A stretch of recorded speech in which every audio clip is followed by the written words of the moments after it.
പട്ടണങ്ങൾ ഇന്നലെ കാണുന്നത് പോലെയല്ല ഇന്ന് കാണുന്നത്.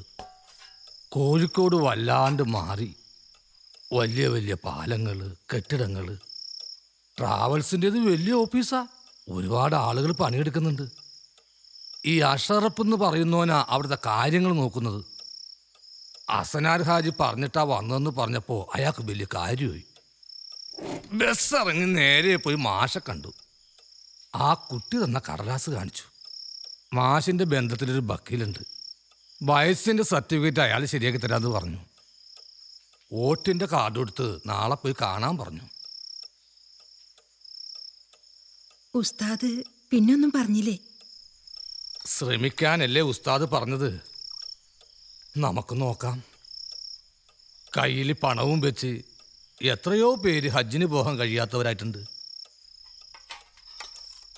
പൈസക്ക് നിങ്ങളെന്തെങ്കിലും വഴി കണ്ടിട്ടുണ്ടാ? ഒരുപാട് വഴികൾ തേടുന്നുണ്ട്. അതിലൊരു വഴി പടച്ചോൻ തുറന്നു തരും. ഈ ഫോട്ടോ പാസ്പോർട്ടിന് വേണ്ടിയുള്ളതല്ലേ? ഞങ്ങൾ ഈ കൊല്ലം ഹജ്ജിന് പോകുന്നുണ്ടേ. അത് നിങ്ങൾ പോയിക്കോ. ഈ ഫോട്ടോ പാസ്പോർട്ട് എടുക്കാൻ വേണ്ടിയല്ലേ? അതെ. അങ്ങനെയാണെങ്കിൽ ചെവി രണ്ടും പുറത്ത് കാണിക്കണം. ചെവി? ആ അതെ, ഈ മഫ്തയുടെ ഉള്ളിൽ നിന്ന് രണ്ട് ചെവിയും പുറത്ത് വരട്ടെ. ആ കറക്റ്റ്. ദേ ഇവിടെ നോക്കൂ. ഇവിടെ അനങ്ങരുത്. Smile please. ആ കിട്ടിയല്ലോ.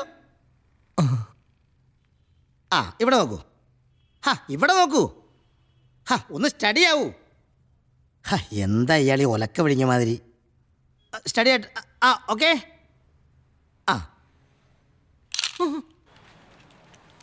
Hello. Okay sir. Okay sir. ഇല്ല അതൊക്കെ കറക്റ്റ് സാർ. ഓക്കെ. ഒന്ന് കൊണ്ട് ചെയ്യുന്നേ. ഇവിടെ 26-ാം തീയതി കൺഫേം അല്ലേ? അബ്ദുൾ റഹ്മാൻ കേൾക്കല്ലേ? ഓക്കെ ഓക്കെയാണ് സാർ. 26-ാം തീയതി പറഞ്ഞ പോലെ കൺഫേം ആണ്. കുഴപ്പമൊന്നുമില്ല.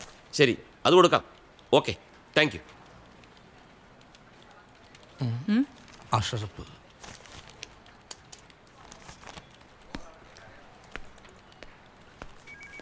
അസ്സലാമലൈക്കും. വാലൈക്കും അസ്സലാം. പറഞ്ഞ കടലാസുകളൊക്കെ കൊടുത്തിട്ടുണ്ട്.